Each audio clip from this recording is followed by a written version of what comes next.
Welcome to That's Canon, a podcast talking about the Canon film series and other similar movies. This is episode 19, and I'm your host, Phil. I don't know why I had that long pause there. And I'm your host. Wait for it, Phil. I was thinking in my head that you were gonna say it. And then I was like, no, wait, I just said I'm your host. I need to say my name. That's how podcasts work. But I think that kind of falls in line with how the film Contamination works. Yes. Because there's a lot of dubbing in this film. Yes, there's a lot of that. Okay, so we'll let's try that again, and I'll say you and you say me. All right.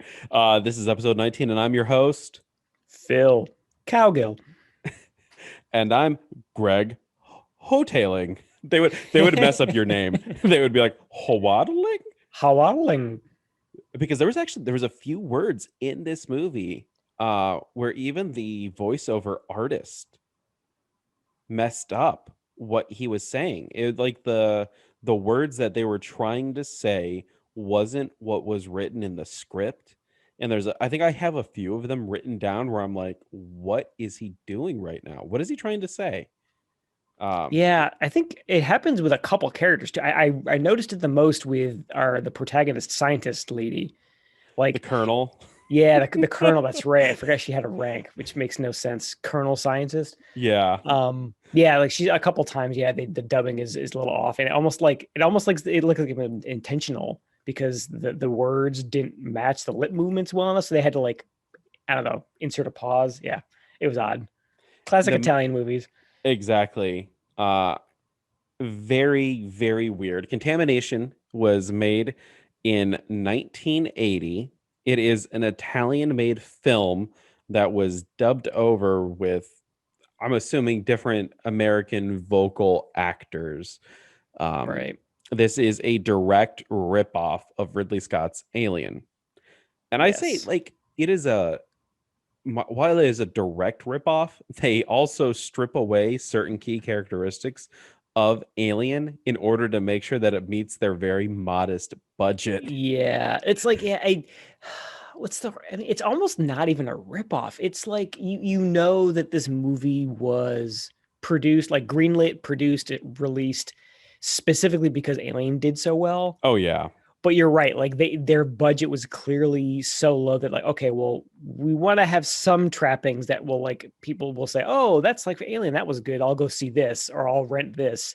But they couldn't actually do a full like real sci-fi epic, which I'm assuming was the main reason that this one was set on Earth instead of in space. Exactly. Despite I was gonna what you say, would think from some of the cheesy like scientist sets, but they wrote down key things from Alien set in space. Okay, too expensive. Scratch through that. Can't do that. An alien that you rarely see. Exclamation point next to that. Got it. We can do that That's extremely well. Eggs. Okay, that seems like a cheap effect. Yep. Body bursting. The eggs and the like sci-fi. I mean, we'll get into all that, but like it's like they took kind of like the one set piece of the eggs and like the chest burster from Alien, and spoilers, I guess, if you haven't seen Alien, but if you're listening to this, you've probably seen it. Yeah, like they took those things, and that's really it. There's kind of a queen from Aliens, although this came out before Aliens, so maybe there's some intellectual property theft going on there. Ooh, man. James Cameron. I never thought of that. I never thought that this was in between Alien and Aliens. Right. And they never touched upon how the eggs get laid. Yeah. So they actually came up with some original ideas in this one, which again we'll get into. But yeah, there's I think overall, despite this being, like you said, an Alien ripoff, I think there's some credit due to this movie for some of the original things that they did, some original ideas that they kind of took the Alien formula in a different direction. And yeah, I mean, I think we talked about in one of the previous episodes, kind of our favorite horror movies, and I think I mentioned that Alien is, if not my favorite, in my top 3 favorite movies of all time. And I sort of maybe was predisposed to not like this movie for being an Alien ripoff, but I came around and actually enjoyed this quite a bit. It's definitely a modest retelling, and it does it somewhat earnestly. I never felt that they never they never went out of their way to go like, look, alien, wink, Wink, wink, nudge, wink. nudge, and Yeah, they didn't directly rip off any one single character. It yeah, just was kind of the concept and some of the shock factors that yeah. they ripped off. Uh, one thing I would like to note, have you seen the poster for this film? Uh, I th- I've seen the sort of like green and blue one, but I don't. I would imagine that's not the original poster, right? So I just sent you the Italian version Okay. of the poster, which to describe it, it's this long, deep, dark hallway. It looks like it's set on a spaceship. There's a glowing yellow orb in the distance. There's fog, and it's lit from underneath some grating. And there's a child in a pink dress standing there, and it says "Contamination." This never happens in the entire film. No, it's like classic B movie poster where you can pretty much point out everything in the poster and none of it shows up in the actual movie. I hate when that happens. Yeah, it's a total. It feels bait and switchy, which I guess I mean it's a B movie. That's probably what they were going for. They're going to make money, but it does feel a little like hollow, I guess. I mean, I take that back. This hallway looks like the room at the very end, doesn't it? It looks like the room at the end, where the Cyclops is at, but I think they're just putting the kid there for Yeah, like a shock value or something. yeah. The fact that there's a kid in it is really bizarre. I don't think we see any children in this entire movie. No, I was about to say I don't even remember like a single kid. Even like the establishing shots of New York, like not a single child shows up. So yeah, Contamination is Sans child the entire Sans time. child, yes, 18 plus. Yeah, I guess yeah, it must have been just like a marketing gimmick, but who I knows if want it worked. when did Aliens come out? 86, I Okay, so this think. is definitely way after. I was wondering if they were playing off the newt factor. Yeah, that was my initial thought. And then the only reason I didn't say is because I knew Aliens came out later. So I mean, I guess, Yeah, geez, did did did James Cameron rip off Alien Contamination? that bastard. I That knew son of a bitch. he wasn't that original with anything that he's ever done. We're gonna find like the seeds of Avatar in some of these other canon movies. Just you wait. I hope so. So the movie is directed by Luigi Cozzi. He obviously the director of Contamination, and everything else that he's really done is a bunch of other Italian features. He did do another canon film, Hercules, starring Lou Ferrigno as Oh, Hercules. interesting. And another one that he didn't direct, but I love the name. It's called Monster Shark. I Monster just love Shark. shark movies, and if this is a monster shark, it is probably something I need to see in the future. It can only be better than Mako Jaws of Death. I'll tell you that. Oh my God, yes, with its That's a low real, shark, the low shark bar. Be clear. it's a real depiction of animal cruelty. Oh God. As the movie opens, we are hearing it from the point of view of someone inside of a helicopter. They're going over the air through New York City, passing by the Statue of Liberty, on their way to get to a shipping boat called the Caribbean Lady. This boat is going down the water and it's not responding to anything. Right. They're like, oh, no one on board is responding to us. We got to get it before it crashes. It's holding cargo. So as they get closer to the Caribbean Lady, they realize that there's no crew visible from the In the air, at helicopter, least, yeah. and no one's responding. So they got to get to it as quickly as possible. And then it cuts to night, and the Caribbean Lady has stopped. I don't know how. No one got on the boat to do it. It's Yeah. just stopped. I thought for sure that we would get something like, oh, it's gonna crash. It's coming in too hot. Like we've got to like land someone on the boat to stop it or something like that. Which again was probably a cool idea that I'll bet that they had, but just couldn't do it because of budget reasons. Yeah, I think a lot of the plots kind of drop due to budget reasons. Like they get to a Yeah. point where they're like, we either have to turn into the plot or turn away from the plot at this point. And they looked at their money stash and they're like, we got to turn away. Yeah. We don't have the money to do this. Yeah, gotta trim that out. So yeah, it's easier to just have it just be at dock at night. Exactly. As we get there, we're introduced to two characters, Dr. Turner, who is from the health department, and Lieutenant Eris, who is a Brooklyn cop. Uh, Yes. so these two are kind of talking about the Caribbean lady that they need to get on board and see exactly what went wrong and why no one's responding. They all get into like these hazmat type suits.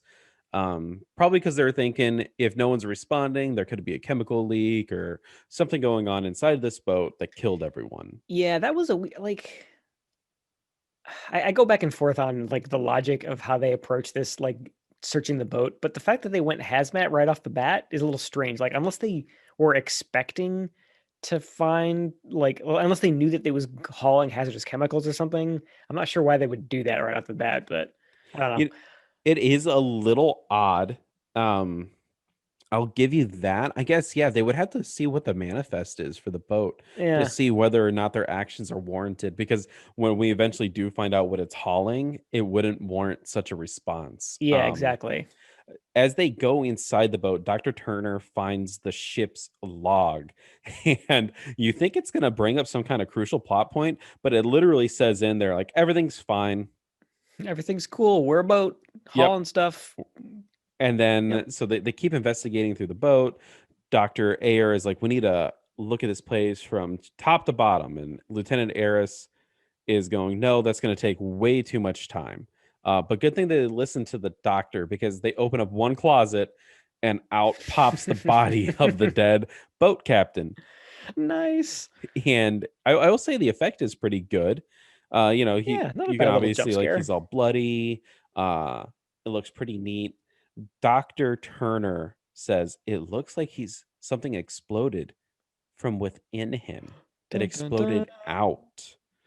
Uh, That's like I mean, we already mentioned it, but like that's like that's the big thing that they ripped off of Alien is this whole idea of something bursting out from inside of you is like kind of a body horror effect, which we don't see. We're seeing the aftermath of it at this point, but I mean, like that's probably the biggest thing that you see right off the bat. Is like, oh, they lifted that from Alien. Oh, 100%. And in order to pad the time for the film, for the next 5 minutes, it's them slowly walking through the boat, finding more exploded bodies Yep. and commenting on it, going like, look, that one exploded too. Eventually, eventually they get to the cargo hold and they're like, oh, it's coffee. They're hauling coffee. And it has this weird X symbol on it too, right? Yeah, the Um, boxes, they've kind of like, it's like I think one of the characters says, oh, it must be their brand symbol or something, but it doesn't look like a typeface or anything. And they make exactly. excruciating note of it. Yeah, and I don't think it really leads anywhere either. No. Um, Nope. so as they're going along, they eventually find one of the coffee boxes tipped over, and there's these egg-like objects that are strewn about the floor of the ship. And the doctor goes, "Look, it's a giant avocado or a squash." Right? Like, and he's totally right. They look exactly like if you listen to this, imagine an avocado like twice the size of a normal avocado, but Oh, like the color and like the texture of the outside looks exactly like an avocado. yeah. They didn't really try too hard. I will appreciate that they didn't directly rip off the egg design from Alien, though. That very iconic and probably easily recreation. Easy to Easy, recreate. yeah, there we Yeah. go. Easy to recreate. I'll delete all of that I just tried to say. Oh, English is hard. English is hard, especially after vacation. Yes. Um, so they start looking at one of these eggs and they realize the one that's put between two heat pipes is actually like glowing and it's making this weird sound. Burn, Yeah, burn, it, burn, burn. it sounds, I thought it was another boat going by at first. Like, you know how like Right? Yeah, boats have like those fog horns, like yeah, that kind of boom, boom. foghorn. That's exactly what it sounded like. And, So and it wasn't like directional. The audio wasn't directional. I'm assuming this is like a mono soundtrack. Like oh it was yeah. hard to tell that that's where it was coming from at first. Um, and the doctor's like, don't touch the egg. We don't know what it could do. And the Oh other my guy's like, ah, fuck it, I got this. That is like the most intelligent thing that I think I've heard in a horror movie in a long time. Don't touch that. It could be dangerous. Yes. And if this wasn't us living in a pandemic, I would go, why the hell is he touching it? He just Right? said, Yeah. don't do it. But now I will never, ever go, that was a dumb move. No one would ever do that because someone would do it. No, yeah. They absolutely would. Like, and what's weird in this case is they took the precaution to wear hazmat suits, and yet they're just like willy-nilly like grabbing unidentifiable fruits and vegetables. Yeah.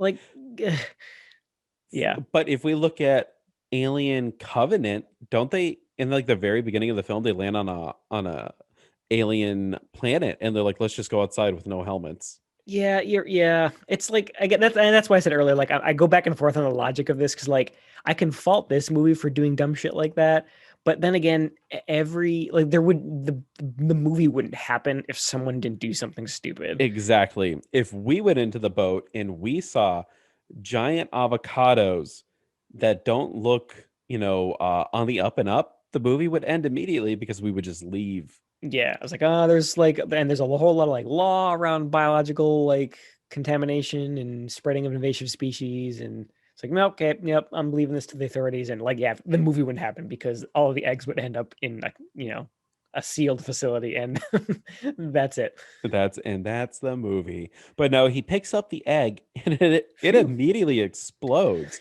And it gets on like three or four of the scientist guys, Mhm. including the doctor that we The were health inspector, introduced yeah, with, Dr. Turner, which I was really shocked. Not from the fact that people are dying 12 minutes into the movie, but that the Dr. Turner character, who I thought would be more of a character thread throughout the entire film, is immediately blown up. oh yeah, they offed him right away, yeah, because like in a movie like this, you sort of expect there to be kind of an everyman law enforcement type, which is our lieutenant policeman. And then there's always like a scientist man who's the kind of guy who explains all of the stuff that's going on in this in a really technobabbly way. Like I thought that's who this guy was going to be, but no, yeah, they just like axe him right away, which is kind of surprising in a fun way. Yes. All this green goo goes flying everywhere, and when it touches the skin of the scientists, they start vomiting blood, and then they violently explode. Yes. It is actually a really cool effect. There are, you can see the seams in some of it. And one of the Yeah. doctor, he's immediately like three times bigger because you can see the explosive devices underneath his medical gown. Yeah, it's almost like they're wearing a like a suit or something or a vest that has all the junk, like all the body parts and the blood and like the explosive canisters or whatever they did to make the effect happen. Like it's all like packaged in like a vest that they're wearing under their clothes. And yeah, Yes. you're right. Like you can totally see it because they're suddenly like 6 inches deeper. If the action was a little bit faster and they shot it from a different angle, it probably would have looked a lot better. But this is slow motion death. Very slow motion. Yeah. I mean, Oh, like, so like we're like ripping it apart a little bit, but like you're right. It's a cool effect. Like, oh I yeah. mean, for people like us who are weirdos who like gory movies, this is like it's a really cool effect because like there's tons of like blood and kind of viscera and entrails, and it's like they put some effort into making this look as real as they could. They probably spent a ton of their budget on this, honestly. I would say that they're not going to hook people into watching this based off of the plot. It's going to be the gore. Yeah, the gore, which I think this is like B movie 101, right? Where like you wow them and gross them out in the very beginning in the first scene, which is like that's what we're getting with this whole inspect the ship scene where we find a couple mauled bodies and we see some cool alien eggs and we see some cool body explosions. Like they're hooking you with this. You're right. And they're not getting with the plot, they're getting you with the makeup effects for sure. Exactly. We transition and we meet the Colonel. Her name is The Colonel. Colonel Stella Holmes, but they pretty much just refer to her as the Colonel throughout the entire film. Yeah. Colonel Eyeliner. a Colonel Eyeliner, and they go into this super secret facility that's in the middle of New York. They're decontaminating Lieutenant Eris, and he is pissed. He's like, "I've been being washed for like 6 hours. I'm freezing my balls off in here." Yeah, he does say that to me. Uh, he's getting really pissed, and then she's like, "Don't you know who I am? I'm Colonel. I'm a colonel." And he like goes to salute her, and I'm like, "Yeah, civilians don't salute Yeah, military like officials." you're a cop, dude. That's not how this works. Even I was never in the military, and even I know that. Exactly. And even she goes, "You don't have to salute me," which I love. I love that the film was self-aware enough to go like, okay, this guy is stupid. He's just scared and tired and doesn't know what the hell's going on. And then we get a recap of the last 15 minutes of the film, uh, Yes. where the colonel and the lieutenant talk to each other, and they're like, "Yeah, we found eggs that blew up and they killed people." Yes, thanks, And movie. We were there. yeah, exactly. The colonel's like, "Okay, the cop, you're gonna get decontaminated some more. We're gonna go to the ship, and we're gonna freeze all of the eggs," because she immediately knows that heat is what warms these eggs up and makes them explosive. So she's Yeah, like, just "Let's like go freeze them now." major leap of logic there. I mean, I guess this is the movie's got to happen. We got to establish that she's a smart scientist lady. I mean, like she is that the character I mentioned before, where like there's like one really, well-educated person who explains how all the things work. We pretty much established now that that's this character. This is That's our her. Colonel. Yeah, Exactly. Dr. Colonel Eyeliner. Dr. Colonel Eyeliner. They grab one of the frozen eggs and they put it in this glass case and they take it back to their super secret New York City facility, where more doctors are doing doctor things. Oh And my god, can we talk briefly about this set of this like science facility? yes, Because God, it's just if you imagine like the cheesiest Star Trek like original series set with like knobs on the wall and just random lights here and there, and they're like the sci-fi like opening like automatic doors. That's this set. It looks like they just had a spaceship set lying around that they just felt like using. but they stripped all the color off of it. Yeah, oh yeah, they just like painted the walls black and Black that's it. and grays for the background to make the white It aesthetic pop around it. They have like that yeah. they have that giant it looks like it should be an x-ray photo of the egg, Oh and it's yeah, just like up on on all the the walls there. wall. It honestly looks like a nut sack, like a really hairy nut sack. It really does. So the guy he was saying, "Oh, you're freezing my balls off." They had to X-ray him Yeah, to make sure that they were okay. like we got to make sure everything's still working here. Yeah. And then they have this very weird science lab contraption set up in the middle here. It looks like it came from Jurassic Park, where they're doing the incubation of the eggs. Yeah, like the big um incubator. Yeah, kind of like with it's like plexiglass around it. it's like a lazy Susan though. So they have like science objects inside of it, and the lazy Susan Science turns, objects. I like and it. as the lazy Susan turns, they go to the next science object that's inside of this plastic case. Yeah. The first one is the egg. Now there's a rubber glove thing for the doctor to manipulate the objects inside of, but it looks like this syringe that's sucking up the alien juice is a robot. It makes robot sounds. Yeah, I wasn't sure at that point if she was directly manipulating it with like a one of those like incubator gloves like you described, or if she was like had a joystick or something and she was controlling the robot because it's not her hand. No, It's like a it's not. mechanical like hinge or something. And if it sounds like we're getting hung up on the small things, if we don't, the podcast is going to be over extremely quickly because It's a sci-fi movie, damn it. I'm gonna get in the nitty-gritty. yes, because if we there's a lot of nothing coming up, so we have to talk about That's stuff. true. Uh, And, again, it's a classic B movie premise where like you wow them with all the really cool shit in the beginning, and then it's just people talking in bad sets for like the next half of the movie. yes, very Yeah. much Yep. so. So as this new doctor lady sucks up alien juice, a rat is now presented inside the Oh, the poor science rat. lazy Susan. And the scientist goes, "We're going to inject the rat with this stuff, and we should see an immediate reaction."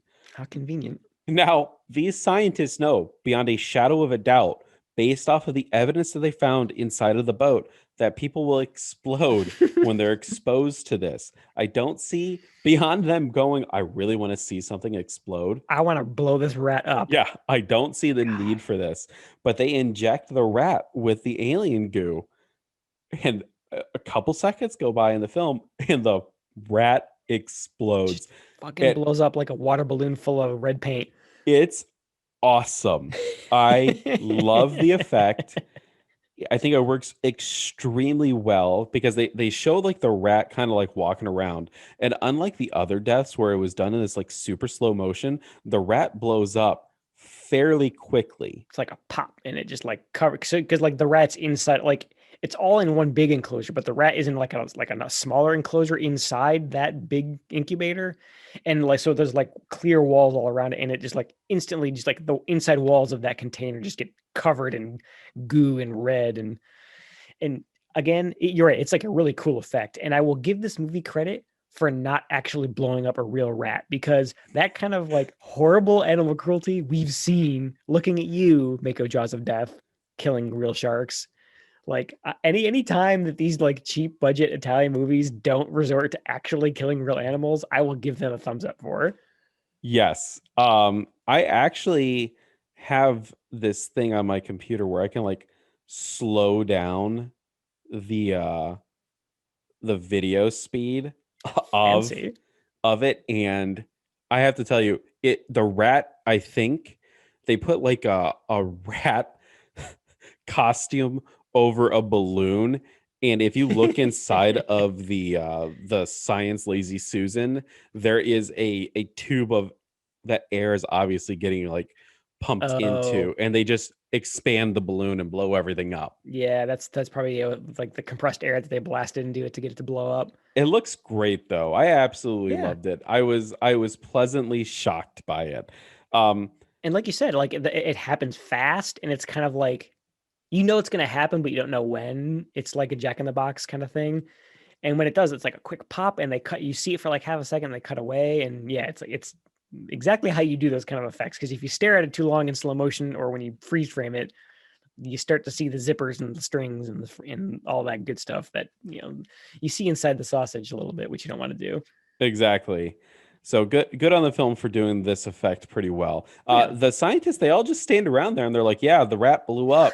Whoa, cool. I don't see what they really gained. There was no insight gained into this thing. No, none whatsoever. But the movie happened, and yeah, that's cool. Yeah.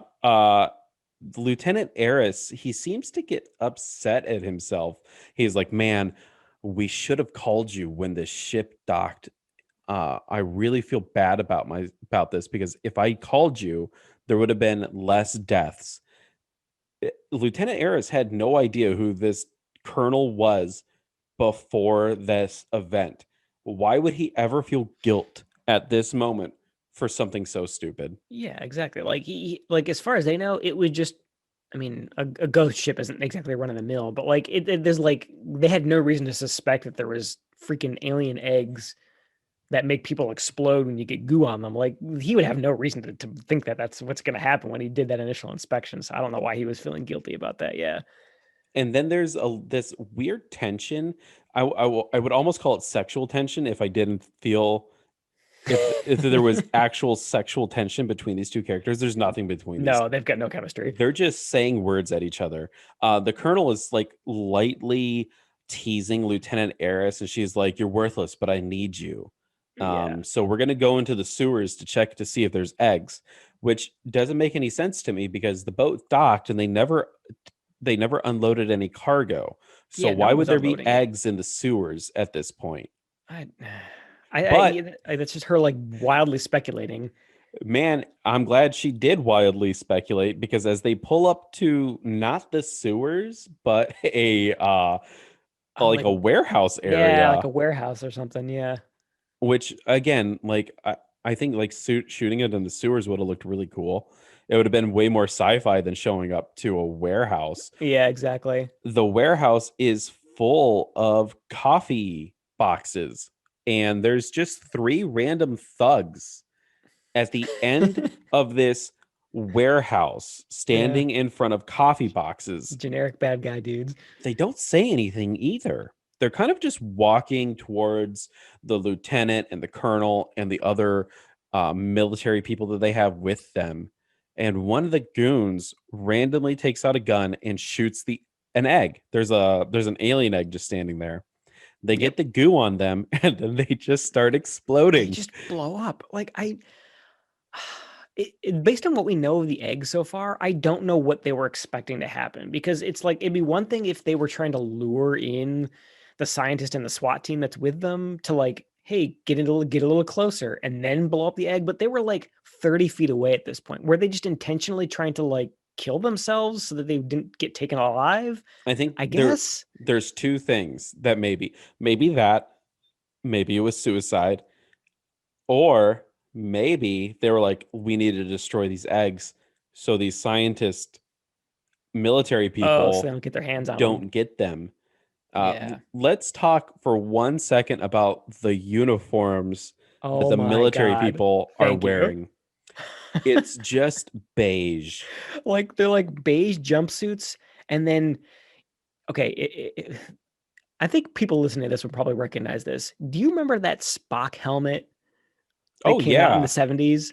the Before our one that he time, but wears in the motion picture, right? no, no, no, no, no. The toy.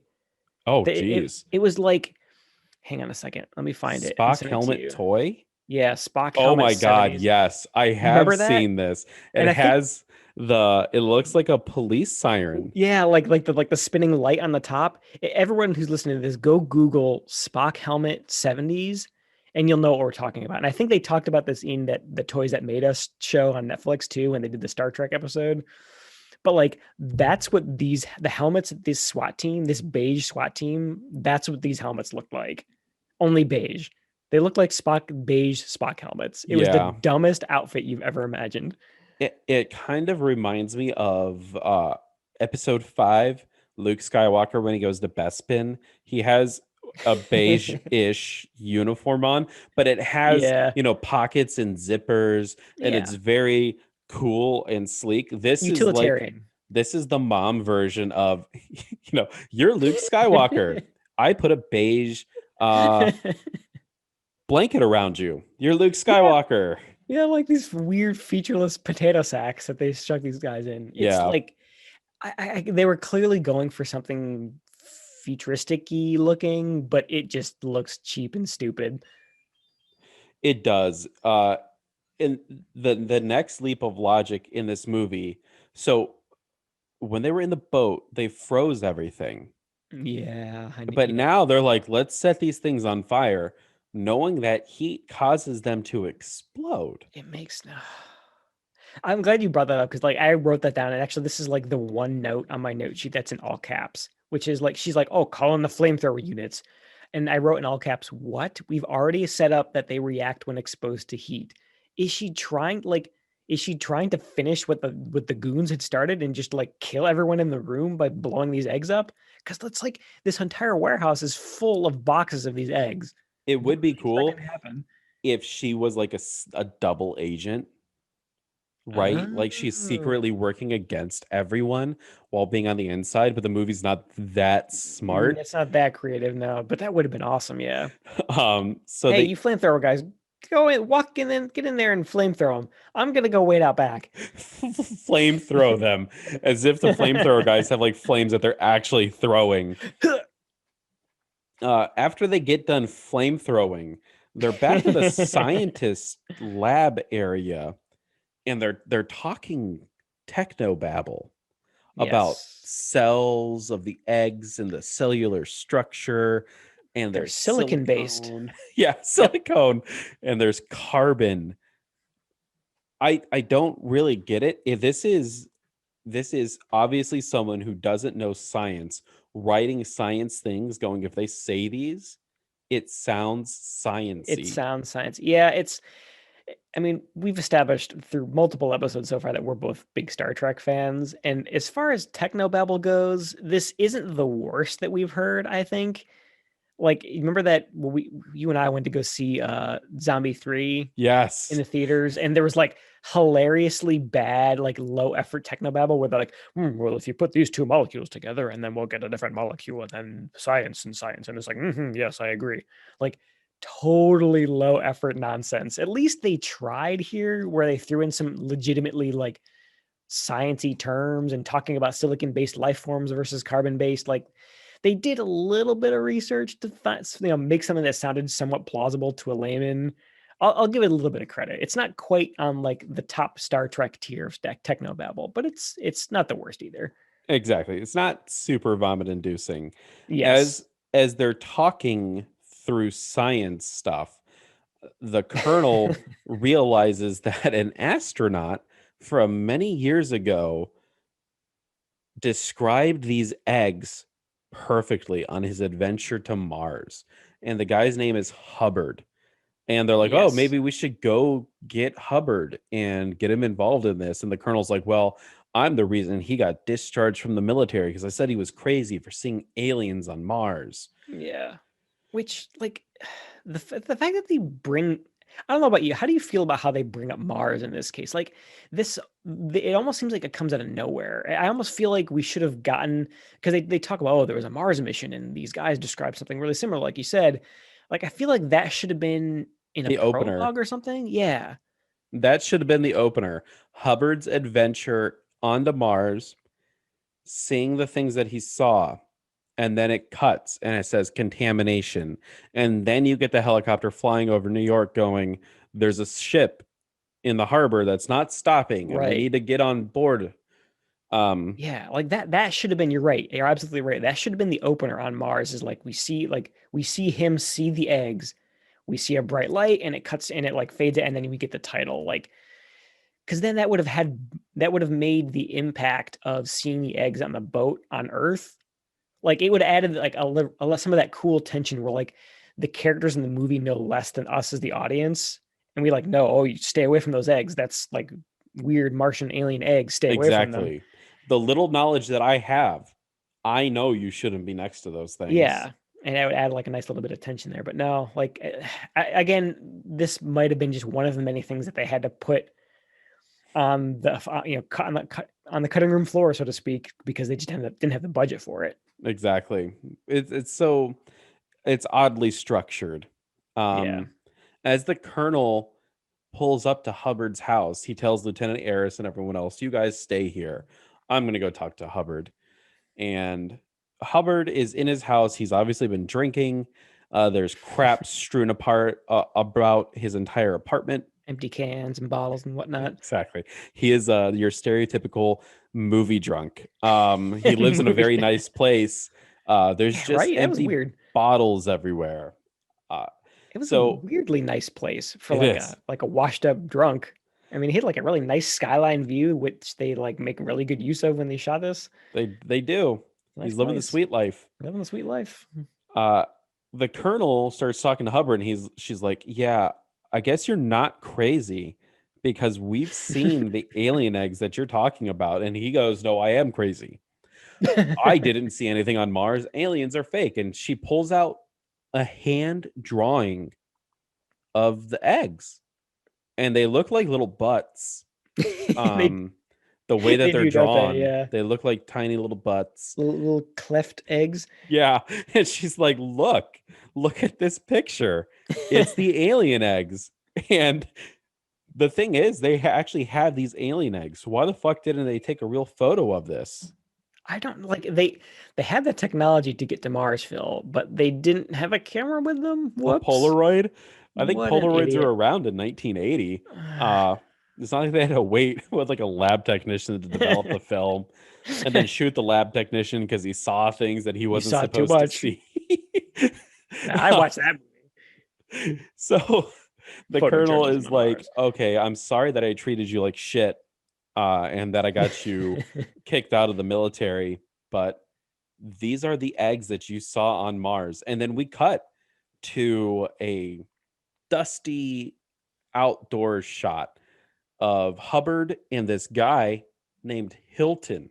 They are astronaut bros and they're Astro exploring Bros. Mars with each other. And they come upon an ice cavern that also looks like the mouth opening of a monster. Yeah, the miniature that they did for the cave opening was sketchy at best. It was probably like the crummiest looking of all of the miniatures and like puppets and things we see through this whole movie. Because yeah, it looked like yeah, like a monster mouth because it had like teeth, but they Yeah. were they're supposed to be icicles, I assume, but they just looked like teeth.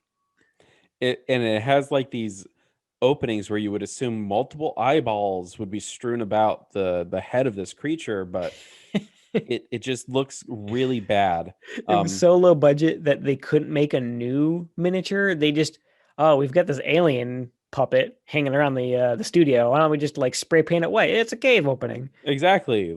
Take the eyes out. We're done. Oh, then we'll just get them inside and we'll matte paint behind them. There we go. As Hilton and Hubbard, which again, you have this duo that have the beginning of their names is the same letter. Stop Yeah. doing that, movies. It's so confusing keeping these guys straight. You can't do that. You can't have two of your characters that are partners have the same name and or similar sounding names and look very similar with They each kind of other. look like, right? Like aside from thank God they have different hair color. Otherwise, we'd be doomed. We'd never tell them apart. Exactly. It works in Die Hard when they're like Agent Johnson and Johnson because that's the gag, and they're like, we're not related. And No it's like, relation. Yeah. obviously, because one of you is like an Italian guy and the other guy is black, right? Yeah, like that's the gag. That's funny, and it's over really quick, and their names are not their names are incidental to the entire film. Yeah. Hubbard and Hilton, as we will find out, persist throughout They're the pretty entire essential. film. Yeah. Uh, what I loved about this shot, though, so now they're inside the cave. The cave is pretty dark, but you can see like a light shining from the back, and it starts illuminating more of the cave. But Hubbard and Hilton, they walk in the foreground, left to right. They never go down into the background, Yeah, pretty right? It's clear, like if like you blue had like a screen thing. painting and you just walked across it and you're like, I'm in look the at us. cave. We're in a cave, but we're not going to go down into the cave. We're going to just Yeah. walk perpendicular to the cave. That's the word I'm looking for. Um, Parallel with the plane of the matte painting that they set par- up behind them. parallel to the matte painting, exactly. Uh, as the cave starts getting illuminated even more and more, Hilton, he becomes wide-eyed and he sees all these eggs going deep down into the cavern, and the light starts illuminating more and more, Right. and Hilton disappears. I I actually don't remember what happens at that point. I remember the light getting brighter and they just kind of get washed out and it kind of like fades to a full white screen. Yep. Did I actually see him disappear? No. But I would assume he disappears because he doesn't come back Yeah, with that's true. Yeah, he doesn't come back on Hubbard. the Mars mission. Uh it's kind of odd. And then so scientist lady, she's talking to random military people now. And the random military people are like, "So wait, Hilton, he was telling the truth the entire time and Hubbard's lying? We need to get Hubbard in here and like get him in trouble." And Dr. Colonel Eyeliner is like, "Well, Hubbard's dead, so we can't do that. Yes. Life goes on." What did they say? He died in a boat accident or In a something? plane accident going Plane to crash. Yeah. Florida or something. It really doesn't mean Throwaway anything. line, yeah. You just have to know that Hubbard's dead. Or so they And think. exactly. Or no, Hilton's dead. Hubbard's alive. Who cares? Shit, yeah. Hilton is dead. Hubbard's Astronaut one. alive. Lieutenant Eris, the colonel, and Hubbard are all in this new science room. And it's talking, the science room is dedicated to space because there's space pictures. There's a picture of the moon. Oh, Like it's such lazy set dressing. Yeah, that's literally what it is. They just have, we gotta make this a space themed room instead of a biology themed room. Just put some paintings of space on the walls.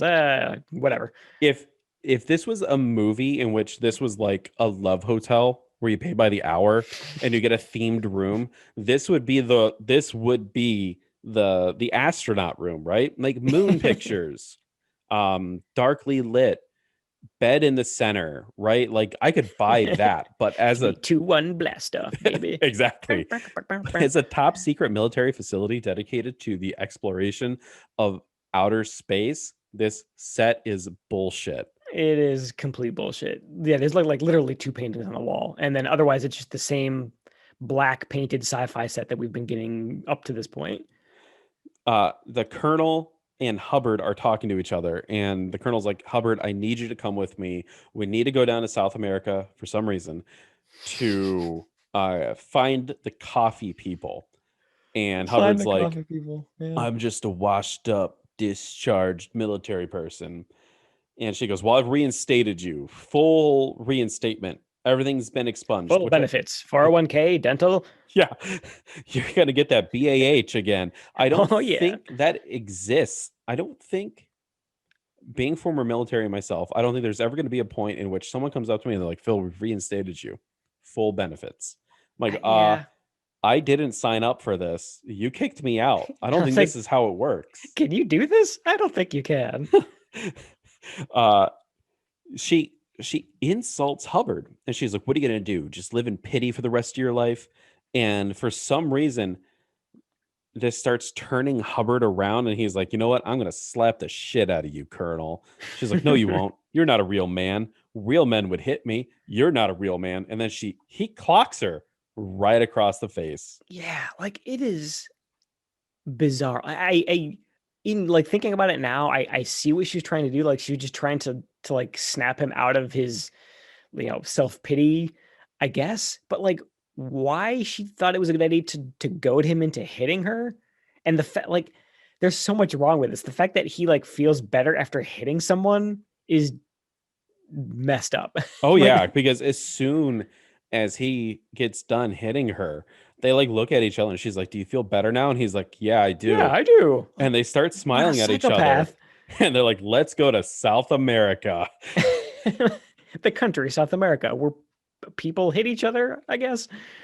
It's Ugh. so weird. It's just kind of, I think it's one of those like, obviously this is written by an Italian person, uh, and it's supposed to be about Americans and like this is the big American moment. Like this is how big Americans like Big macho Americans like resolve their to issues, and it's slap by women. violence against women. Um, Yeah, I get it. It just comes. That's actually a really good point. Like, is this like a cultural thing that just didn't carry over? I don't think, I think this is 100% that it is. It's a cultural thing that didn't work. Uh, it was just really weird. But we Yeah. cut to our heroes landing in South America. Probably the best scene in the entire film. They actually got a real Which plane. did they Uh, actually establish what country? Did they just say South America I and think not it's just South talk about a America, country? and The country, South America. they're speaking Spanish, which don't they speak Portuguese in South American countries?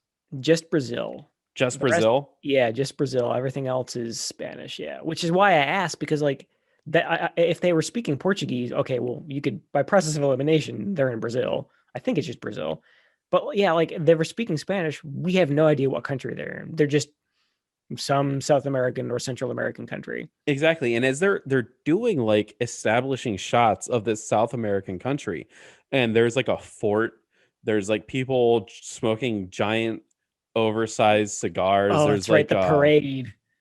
There's a parade going on. I got more Puerto Rico vibes, especially because of the fort. Oh yeah, Puerto Rico or even Cuba. Like yeah, almost like more of like an. So maybe it was supposed to be like Venezuela or something or Colombia, probably like a northern part of South America. I I would be really guess. interested to see where they actually filmed this stupid Yeah, movie. me too. Because yeah, like I think you're right. The vibes I got were definitely that part of the continent. Of course, they So didn't tell. The fact that we have to do like Sherlock work here to try and figure out what country they're supposed to be in. Come on, movie, just like tell us where you're going. it says here in the IMDb, which is unfallible. It's Colombia. Oh, okay, so our instincts were right. And I guess that actually kind of makes sense because we've established at this point, like the coffee company is sort of like they were shipping the eggs in coffee boxes. Colombia is a big coffee exporter, so I But they guess could have put that on the coffee box. right. Colombian They coffee. they could have put on the box. They could have just fucking told us that they were going to Colombia. I don't Interesting. know. We fade right to this nameless woman who will be with us throughout the rest of the film. We'll just call her the Yes, second in command. She hands Hilton Hamilton. Hamilton. Is that his name? Hamilton? No, Hilton? I think it's no, Hilton. Oh, I just fucking said his name too. bad astronaut guy. Hamilton. Hamilton and Hubbard. This is Hamilton. She hands Hamilton, the astronaut who died in the plane crash, a photo of Hubbard, Eris, and the Colonel. And he's like, shit, it's them. It's Hubbard. We've got to stop them. But Right, first, we're going to kill the Colonel first. right. So they've established like okay, they our protagonists have landed in what we now know as Colombia. They and I guess someone was tailing them. Someone from the bad guy coffee company was tailing them and had like took like a surveillance photo of them. And okay, we know that they're on our track. We got to kill them. And yeah, they said we're gonna go for the Colonel first, Colonel Doctor Eyeliner. What's weird, though, is as Hilton and his second in command kiss, she kisses him with her eyes wide open, like a psychopath. Oh, that what you're right.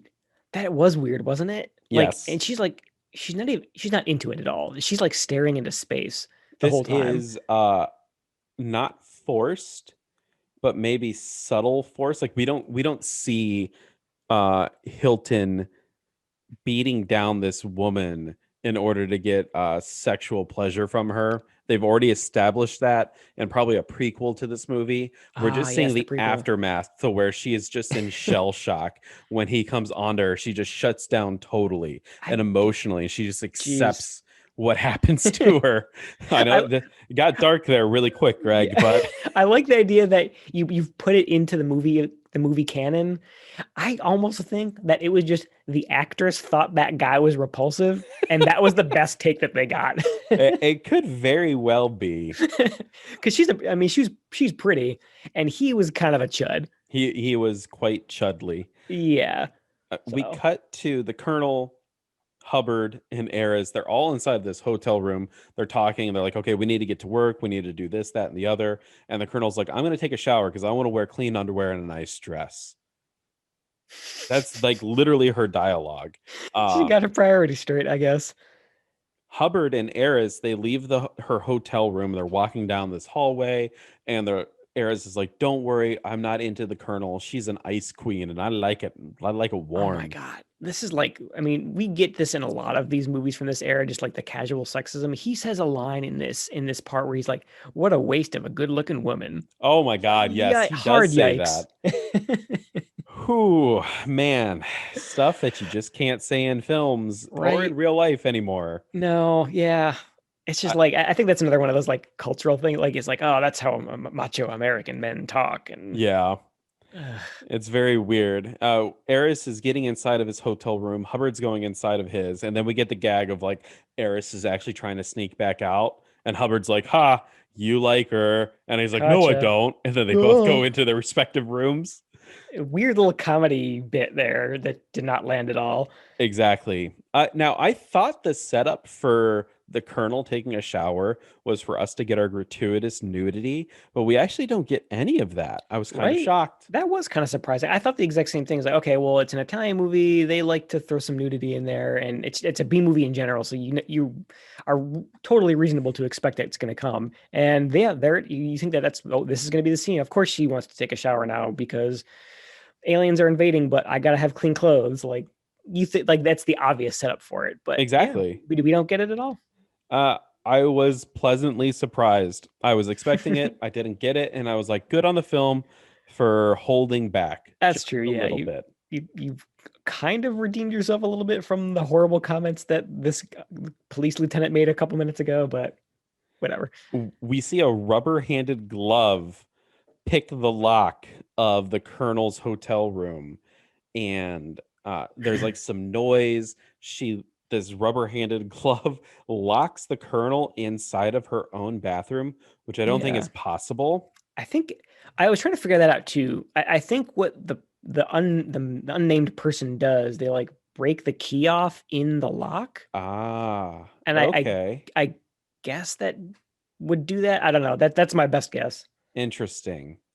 Uh, the colonel is panicking and she sees an alien egg inside of Dun dun her dun. bathroom, and it's pulsating and glowing and making the sound. And she knows this egg is gonna hatch and just goo all over the place. So, okay, like up to this point, we've established that all the eggs do is just explode. They get goo on you and then you explode, right? Yes. So why would you not just get behind the shower curtain and let it explode? Rip the shower curtain off, put it over the egg. Yeah, just or yeah, even better, just put it over the egg, like cover the egg up and then hide behind like in the shower. Like you could totally, in the logic that we've seen so far, you could totally survive this. She picks up a basket and empties the contents. That I was like, okay, she's just going to put this over the egg. No, she just takes No, stuff out of it. to Um, try and like pick the lock, I guess. exactly. It's really weird. Meanwhile, Eris and Hubbard, they're like, oh, it's time to go eat. Uh, the colonel said that she would meet us here, but the colonel's not answering, and they're like, fuck it, we're just gonna go get food. She can get food later. But they doubt themselves because they're like, Yeah, she would never do this to us. yeah, she'd be on time. She's a punctual lady. We should probably go check on her. And as Hubbard is knocking on the door, he can hear her screaming for help. He busts in and saves her at the last minute. The egg Yes. explodes. We cut to Hilton eating breakfast. He puts his hands up to his temples and he's like, the egg exploded, but it didn't kill the colonel. It wasted its life. We realize now that Hilton has this psychic connection to the eggs for some Yes. reason. Which is, I mean, it's cheesy, yes, for sure, but it's kind of like this is one of the kind of interesting differences that this movie tried to make compared to like what you would think of like, oh, like a straight alien ripoff, where like they kind of established like there's like a psychic connection. And this is another part that makes me think that like they were weirdly ahead of their time before Aliens came out, because we established in Aliens that the alien queen has this sort of like connection to all the eggs and all like the alien drones, or like, remember that part in Aliens where Ripley has like the flamethrower? Yeah. Like she's like threatening, like, hey, like let me go, or otherwise I'll torch your eggs. And like the alien, like you can, it hisses and makes the other aliens kind of like back off. Like that was that it was cool in that movie, and it was kind of cool in this one too, that they established like this guy is almost the queen alien. Not, he's not actually the queen, but like the fact that there's a connection, they can all kind of like feel the presence of all the eggs, and they feel physical pain when one of them gets destroyed. It's kind of a cool idea. You know what? I'll give you that, Greg. I'll give you that.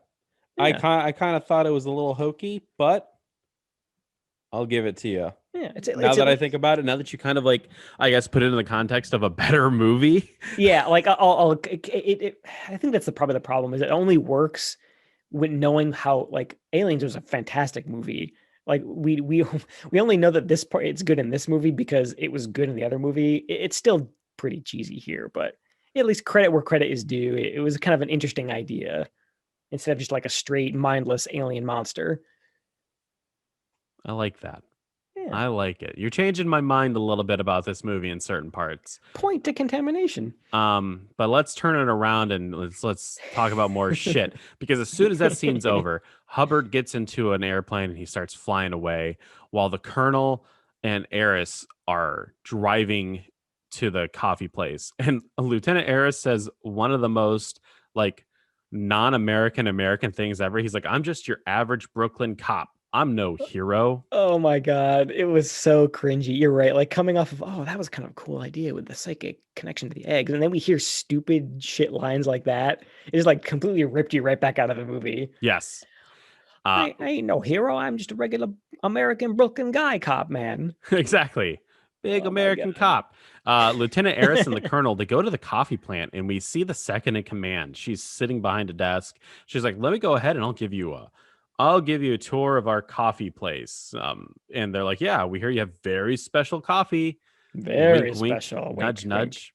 Off, off. Meanwhile, Hubbard is like having plane problems that wasn't set up It's at all. It's just like the plane's like, okay, does I'm he? done flying.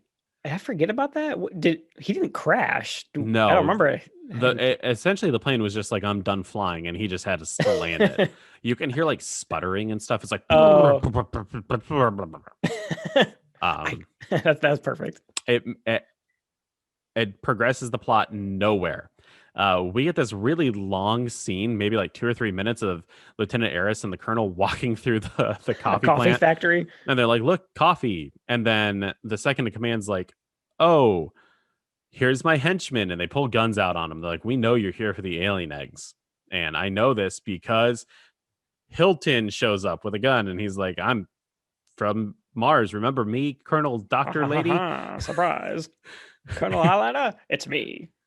Hubbard is walking through the coffee plantation. I'm assuming this is the coffee plantation.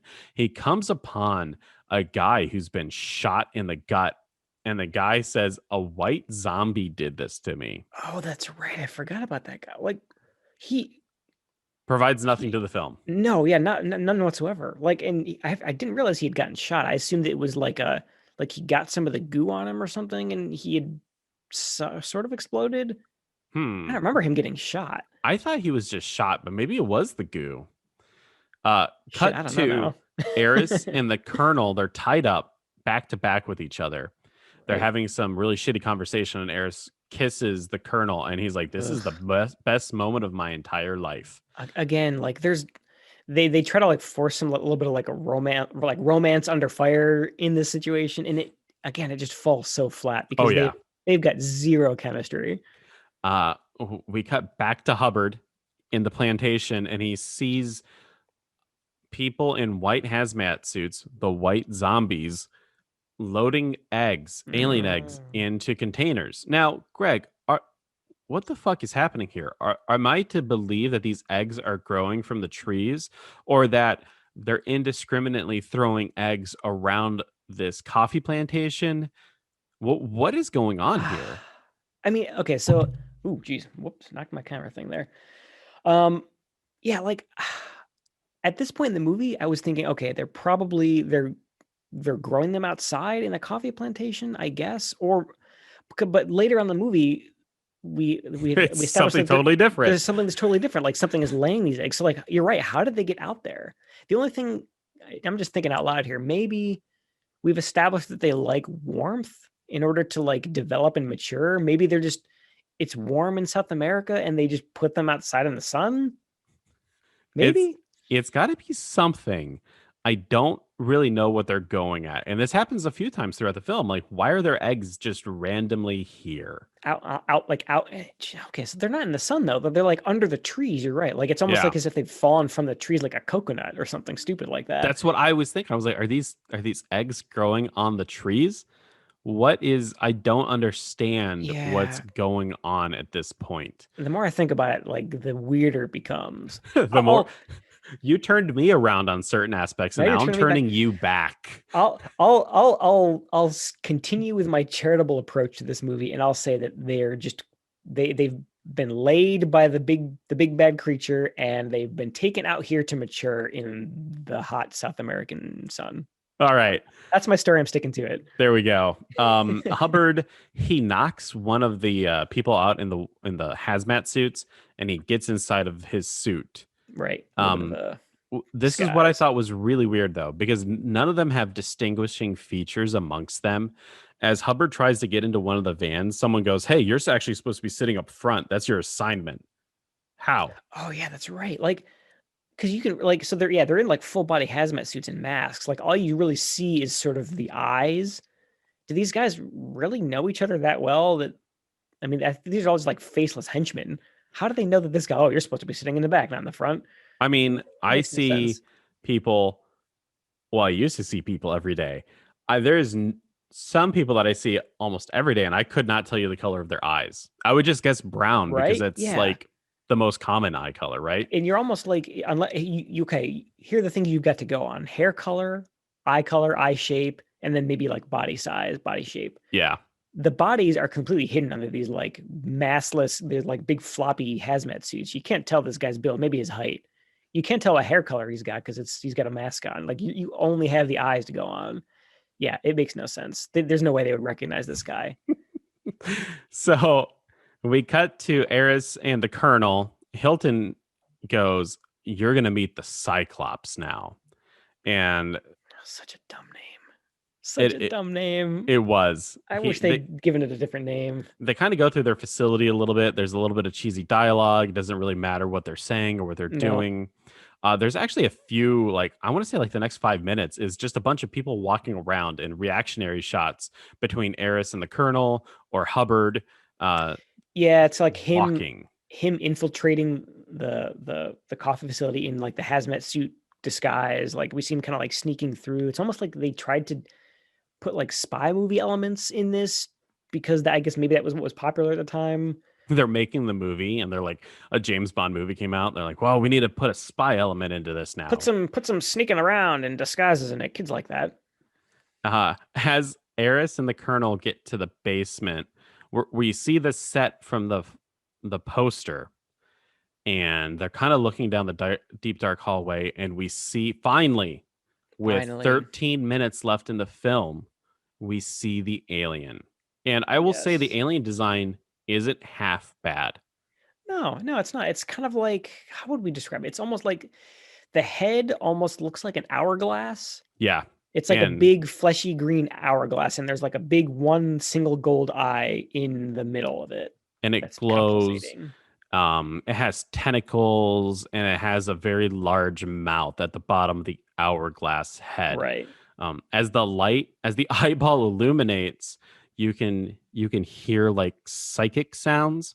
And Lieutenant, I mean, it's like, I don't know how there's like, some kind of like musical cue that he's like making some kind of psychic attack on the prisoners. He's getting transfixed, right? And Hilton's like, oh, yeah, this is happening. And Lieutenant Eris starts walking towards the alien very slowly.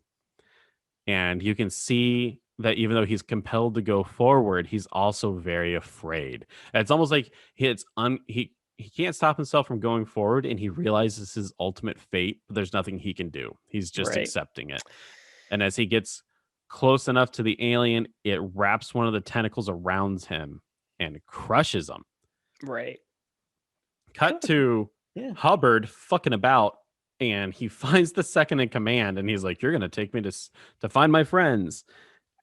And then we cut back to Eris being eaten by the alien, and I think it looks really cool. Yeah, the tentacle crush was kind of cheaply done. I mean, he just kind of spits out some blood, and you know what's going on. But yeah, the part where he gets eaten is actually, it sounds cheesy when we talk about it, but it was actually kind of cool because I mean, it bears mentioning that this whole area where the kind of like the big bad monster lives is really well lit for what it is. It's kind of dark, but there's kind of there's streaky lights coming up from the floor, so you get that kind of creepy under lighting on everything. Smoke. And yeah, lots of smoke, and like I said, the alien is sort of back at the end of the hallway, so it's kind of like semi-concealed in shadow.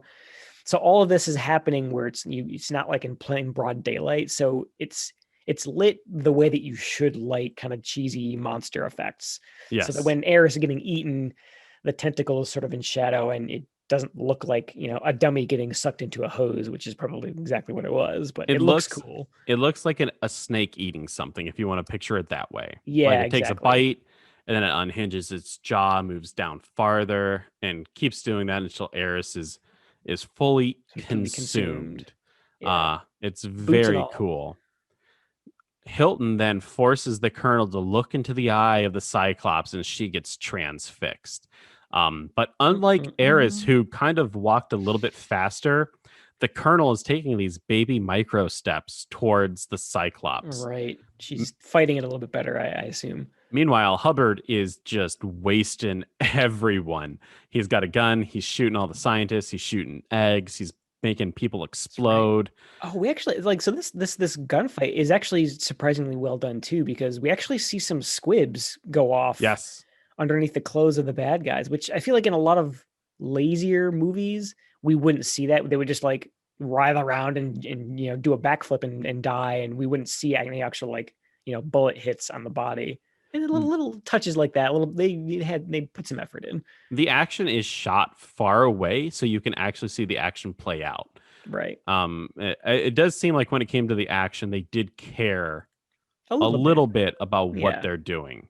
Um, Hubbard is now holding the second in command in between his body and Hilton. Hilton has like a 6 shooter, and he's you can see that he's getting upset because he doesn't want to shoot the woman, but the Cyclops is transfixed now on Hilton, and he's like Compelling him to compelling him to shoot her to get to Hubbard. And that's exactly what he does. He shoots the woman, kills her. Hubbard comes up and like knocks Hilton down, and he runs up and he saves the colonel. right. Kind of runs up and grabs her and tries to snap her out of it. And then he picks up the 6 shooter and shoots the alien in its Cyclops eye. There's like there's like an explosion in its head. It's almost like the eye was an electronic inside of the alien. It was really confusing because it looks like he shot a piece of electronic when he shot the alien in the eye. Yeah. It's Uh, hard to describe. Yeah, like it almost like the insides of a light bulb were kind of yeah, like like blown a up. light bulb exploded. And then they cut back to Mars, and you see the illumination of the cave, and they're he's screaming, there's moaning, there's groaning. Like a Uh, monster grown at that point too. the I love that. The military is disembarking from a helicopter. We see Hilton. He's kind of like freaking out because the alien is dying as well.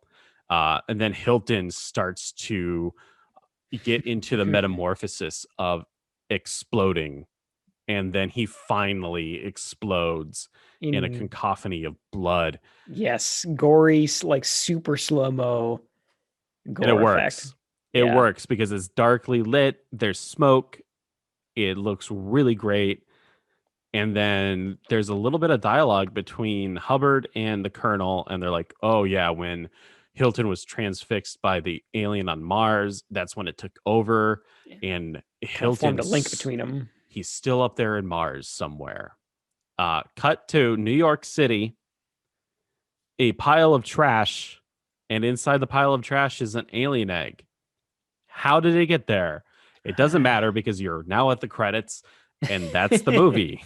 That's the movie. Like I guess they were trying for like a cliffhanger, but Sequel. again, they If again something nothing hatched out of the egg, you set up a sequel. But these eggs are exactly. just bombs. They just explode. Like unless okay, it sucks to be that poor guy who was waiting for the crosswalk at that corner when it exploded. And like okay, it kills like one or two people, and Yeah. then but there's no like we haven't established any kind of like threat that one egg can actually have. There's no like infection that spreads. There's no monster that jumps out from the egg that will grow and reproduce. Like all of it kind of hinged on people distributing the eggs to places where they would blow up the most people, like get the most goo on people. Yeah. Like the eggs themselves aren't threatening enough by themselves. So I don't know what they were going for there, but maybe they're just trying to hint at the fact that oh, there was another warehouse, or maybe they've already distributed so many eggs to other warehouses, to other ports around the globe, and the machines are still running behind the scenes. I don't know. It's really, really weird. Are you ready for some facts? I'm very ready for some factoids. All right. The director, Luigi Cosi, has Luigi said Cosi. that the Colombian drug dealers actually partially funded this film. What? Yes. Oh Maybe my that's gosh. why part of it was set in Colombia. Uh, they Yikes. made enough money back to where the drug dealers were satisfied with their return on investment. I hope so. What a stupid risk to take in getting in bed with a bunch of drug dealers. Or like, we didn't make our money back. Okay, well, we're gonna kill you now, Luigi. Luigi Jeez. Cosi, his first draft of the film was called Alien Arrives on Earth, making Ugh. no effort to hide that this was a ripoff of Ridley Scott's Alien and that this was supposed to be somewhat of a direct sequel to it. Which, I mean, knowing what we know, about how Italian movies are titled, that wouldn't surprise me if they actually gone with that. Like to try and make a quick buck, or even like how the Asylum does stuff where they name their cheesy ripoff movies close-ish to the real one to try and fool people into thinking there's an association there. Yep. The So I'm actually surprised that they changed it. the film was marketed in certain countries as actually a sequel to Alien. It's so scummy, I guess is the best word for it. Yeah, right. It was shot in 8 weeks. It shows because it's Wow, very rushed. fast. They wanted to use stop motion photography for the alien Cyclops at the end, but they didn't have enough money and was overruled by the producer. I'm Uh, glad that they didn't. I feel like stop motion always sticks out to me bad in a bad way. Like I'm trying to think of remember that part at the end of The Thing where there's like a quick shot where the alien that Kurt Russell he's trying to set up the dynamite yep, and the alien like the tentacle kind of comes out and like takes the dynamite plunger and kind of pulls it underneath the floorboards and that's yes, all stop motion. It it sticks out like a sore thumb from the rest of the movie, which is all like prosthetics and rubber and silicon and like all that good stuff that you can just shoot regular and manipulate however you need to. And it matches the look of the rest of the movie a lot better. I feel like exactly. it would have been bad if they'd gone stop motion here. And it probably would have looked bad, and they wouldn't had enough budget to actually make it look decent. Yeah, to animate it kind of fluidly. Yeah. Uh, Silver lining there, I guess. exactly right. This film it came out during the video nasty era of movies where you could kind of get away with a lot of stuff, but because you tried to get away with a lot of stuff, you would actually get banned from certain countries. Um, because of the graphic depiction of human bodies exploding violently in slow motion, places like England, they didn't Yeah. release the movie. And they were the ones who came up like the whole concept of video nasty. Like that was a UK thing, right? Yes. Like the censorship board or the whatever that was. Yep. Uh, and then the film is called Contamination. It's also called Alien Contamination. When Canon Films bought the movie to distribute in North America, they're the ones who changed the name to Alien Contamination in Oh, order to capitalize off of Alien. okay. That makes sense. That seems like a canon thing to do because again that was their thing. It was just trying to make a capitalize off of popular genres. Yep. I gotta say, there's the beginning, the end, as we said before multiple times throughout the episode, very good, hooks you. There's Hmm. just that stuff in the middle Yep, the boring filler, really. where you could cut a lot of it, but then the movie wouldn't be feature length. And they couldn't sell it. Exactly. Yep. Yeah, I mean, so we talked like you said a million times so far in the episode about this being like an alien ripoff, but I mean, like really, aside from the eggs and people exploding from the inside out, and there's really not a lot related to the original Alien movie. So I mean, No. they at least they tried to do something unique. The whole idea of like we were talking about the psychic connection and the idea of like there's like a queen who's laying the eggs. I give the movie a lot of credit for kind of coming up with that concept before Aliens came out and not just having that be a ripoff. Because I think that's kind of and I almost feel like that's like a logical thing that fans of Alien would have probably been asked, like questions that they would have been asking after seeing the first Alien movie, like, well, what's laying the eggs?